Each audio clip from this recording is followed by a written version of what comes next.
Hi అండి. ఒక్కసారి ఇలా చేపల కూర చేసుకొని తినండి. చాలా బాగుంటుంది. అలాగే చాలా త్వరగా కూడా అయిపోతుంది.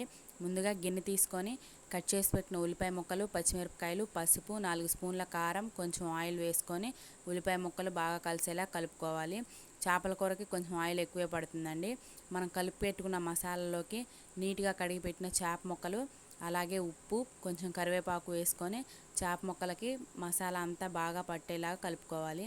మనం ఎంత బాగా చేప ముక్కలు కలుపుకుంటే మన కూర అంత టేస్ట్గా వచ్చిద్దండి.